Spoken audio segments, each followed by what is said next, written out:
خدا کے لیے اپنے بچوں کو دیکھو، اپنے بچوں کو دین سکھاؤ. تمہارے بچے، تمہاری بیٹیاں بہت دور ہوتی چلی جا رہی ہیں، ان کو بدلو، ان کو لاؤ. میری تقریر زیادہ لمبی نہیں ہونی میرے دوست، میرے بھائی. اتنا کہہ کے جا رہا ہوں کہ اب یہ تقریر نہیں ہے، اب یہ مشورہ ہے. کیا بولو؟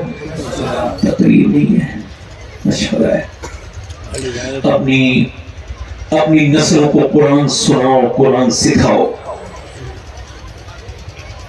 جب کوئی پریشانی آئے تو میری بہن، کسی میاں کے پاس جانے کی ضرورت نہیں.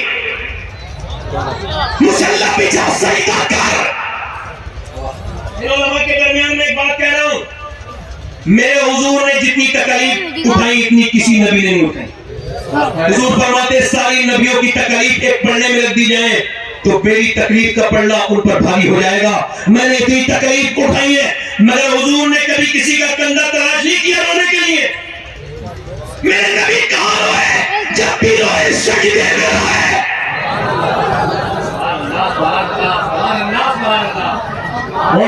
میرے دوست، میرے بھائی، تو جگہ جگہ اسی وجہ سے رو رہا ہے کہ تو نے سجدے میں رونا چھوڑ دیا ہے. میرا ایمان ہے تو آج بھی سجدے میں رو لے. پھر تو کسی کے سامنے نہیں روئے گا، لوگ تیرے سامنے روئے گا.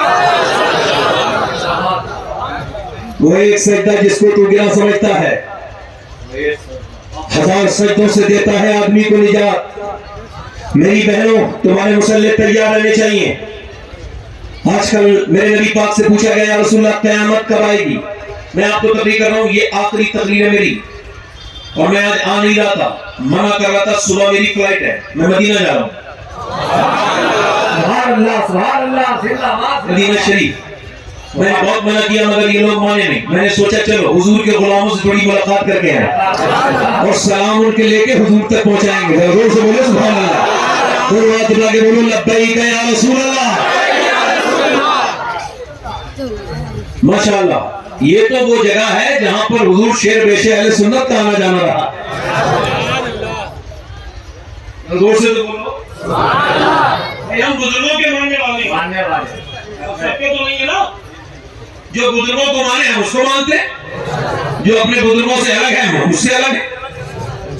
ٹھیک ہے نا؟ نہیں زور سے بولو، مسکرا کے بولو. عرض کی گئی یا رسول اللہ قیامت کب آئے گی؟ قیامت، حضور نے فرمایا جب لوگ اپنے ماں باپ کی عزت کرنا بند کر دیں گے.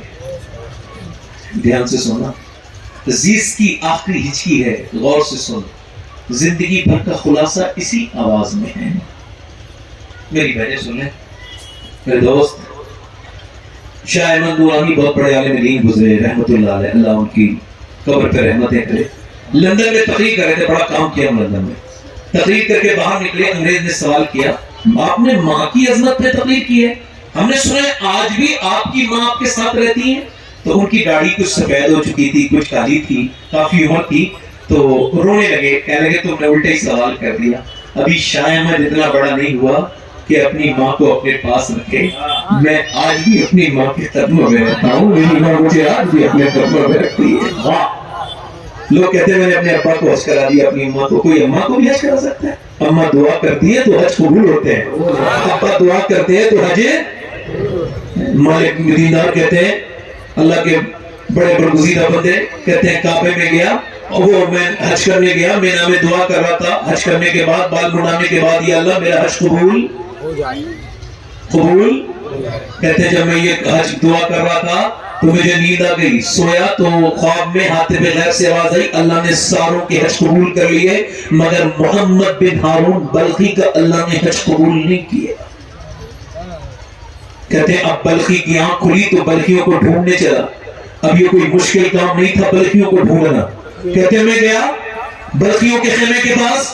محمد بن ہارون کو جانتے ہیں آپ لوگ؟ کہہ لگے وہ عبادت کر رہا ہے، سب سے بڑا نیک آدمی ہے، سب اللہ کے نام پہ رہ چکا ہے.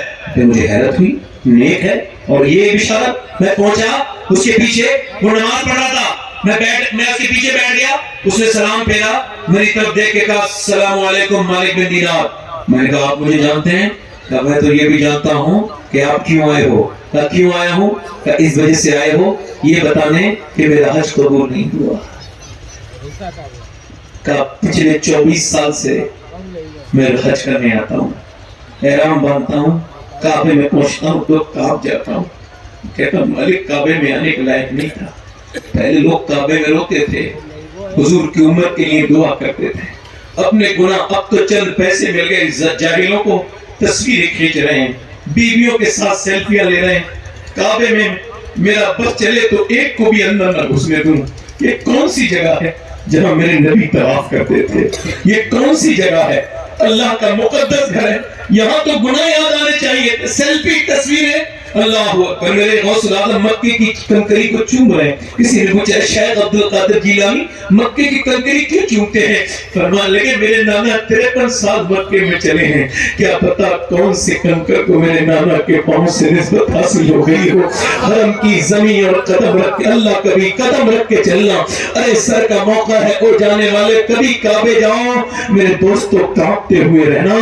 کانپتے ہوئے، وہ حرم ہے، حرم وہاں احترام سے رہنا. وہاں شکار کرنا تک حرام ہے، وہاں کسی چیز کو مارنا بھی حرام ہے. بالکل نہیں میرے بھائی، منع ہے. وہاں کچھ نہیں کرنا، آپ کو اپنے گناہوں کو یاد کرنا ہے. میری بات کو دھیان دیجئے اور غور کیجئے میری بات پر. وہ کہتا ہے میں کعبے جاتا ہوں اور کعبے میں جانے کے بعد پھر میں طواف کرتا ہوں اور رکن یمانی، رکن عراقی، رکن شامی، حتیم میں مقام ابراہیم پر دعا مانگتا ہوں. پھر میں صفا مروا دوڑتا ہوں. پھر 8 ذی الحجہ کو مینا جاتا ہوں. مینا کے کیمپوں میں اپنا احرام دیکھ کر کے روتا ہوں، چونکہ احرام بھی تو کفن ہوتا ہے نا. یہ اس کفن سے پہلے کفن ہے جس میں توبہ کی توفیق نہیں ہے. یہ بھی 2 کپڑے ہیں، اس میں بھی جیب نہیں ہے، اس میں بھی جیب نہیں ہے. اللہ اکبر. کہتا ہے مینا میں روتا ہوں، پھر عرفات کے میدان میں چلا جاتا ہوں جہاں دعا مانگنا سنت ہے، وہ بھی ننگے سر. وہاں کوئی سر پہ کچھ لگتا نہیں کیونکہ احرام میں ہوتا ہے. دعا مانگتے ہیں لوگوں کو، کہتے ہیں میں نے دعا مانگی، دعا مانگتا ہوں. ہم جب گئے تھے 2017 میں پہلا حج کرنے گیا تو لوگوں نے دیکھا آدھا گھنٹے لوگوں نے دعا کی، ان کو چکر آنے لگے، اتنی تیز دھوپ تھی. دوسری مرتبہ ہم گئے 19 میں، ہم نے دیکھا 45 منٹ میں لوگوں کو چکر آنے لگے. مگر حضرت ابو ہریرہ کہتے ہیں اسی تپتی ہوئی زمین پر میرے نبی نے آخری حج کیا اور ایسے کر کے میرے مصطفیٰ نے دونوں ہاتھ اٹھائے اور کہا اللہ میری امت کو بخش دے، میری امت کو میرے بخش دے. اور پھر دونوں ہاتھ سینے سے لگائے اور سسک کے رونے لگے. آخری حج پہ میرے نبی اور تقریباً 6 گھنٹے تپتی ہوئی دھوپ میں دعا کی. اور کس کے لیے؟ یہ جو چارائے پہ بیٹھ کے بہت لمبی لمبی باتیں تو کر لیتا ہے مگر نماز پڑھ کے نبی کی آنکھوں کو ٹھنڈک نہیں پہنچاتا. اس کے لیے یہ جو موبائل پہ 3 گھنٹے تو یوٹیوب دیکھ لیتا ہے مگر اپنے نبی پر 100 بار درود بھی نہیں پڑھتا. اس گنہگار کے لیے دعا کی. ہم گنہگاروں کے لیے میرا امام کہتا ہے جو نہ بھولا ہم غریبوں کو رضا، یاد اس کی اپنی عادت کیجئے. وہ کہتا ہے میں عرفات میں دعا کرتا ہوں اور دعا کرنے کے بعد پھر میں پہنچ جاتا ہوں کہاں پر؟ کہتے ہیں پھر میں چلا جاتا ہوں مزدلفہ، وہاں مغرب عشاء ملا کے پڑھتا ہوں اور پھر کنکری بین کے کنکری مارنے جاتا ہوں. جمرات پر رمی کرتا ہوں، کنکر مارتا ہوں شیطان کے. پھر کعبے میں جاتا ہوں، کعبے سے واپس آتا ہوں، صحیح کر کے جانور قربان کرتا ہوں، بال مڑواتا ہوں اور پھر دعا کر رہا ہوتا ہوں تو کوئی اللہ کا ولی آتا ہے اور آ کے کہتا ہے اللہ نے تیرا حج قبول نہیں کیا تھا. کیوں؟ کہ میں اپنی ماں کا گستاخ ہوں. ماں کا میری ماں، میں شراب پیتا تھا، شراب کے نشے میں اپنی ماں کے پاس آیا. رمضان کا مہینہ تھا، رمضان آنے والے اور میرے دوست میرے بھائی اپنی صحت کے لیے اگر چاہتا ہے کہ تجھے بیماریاں نہ لگے تو روزہ ایسا رکھ کے سحری کا اٹھا، واہ واہ، پیٹ خالی رکھ اور 30 روزے رکھ. ہر چیز کی زکات ہے، جسم کی زکات روزہ ہے. ہاتھ اٹھا کے بتاؤ رمضان ہے، 1 دن کے بعد شروع ہے. ہاتھ اٹھا کے بتاؤ روزے رکھیں گے 30 انشاءاللہ، روزے رکھیں گے انشاءاللہ. اس بار رمضان میں کوئی بےہودہ اگر کھائے بیچ میں تو اس سے ہاتھ جوڑ کے کہنا نہ میرے بھائی ماحول خراب نہ کر. اور ذرا غور کریں، وہ کہتے ہیں میں شراب کے نشے میں ماں کے پاس گیا، میں نے کہا اماں کھانا دے دے. کہتے وہ روٹی بنا رہی تھی، مجھے بولی شرم نہیں آتی تجھے؟ ایک تو شراب پی گیا ہے، رمضان کے مہینے میں روٹی مانگتا ہے، بے شرم. کہتے ہیں میں غصے میں تھپڑ مار دیا امی کے زناٹے دار. ماں میری لڑک کے تندور میں گر کے جھلسنے لگی، جلنے لگی. ہائے جلی، میں اتنا شرابی پیچھے پڑا تھا، مجھ سے اٹھا نہیں گیا. اور نوجوان شراب کو ہاتھ نہ لگا. نا میرے دوست، نا شراب تو اکیلا نہیں پیے گا، تیرے بچوں کی خوشی پی جائے گا، تو اپنی بیوی کی سکون پی جائے گا. بالکل نہ پینا.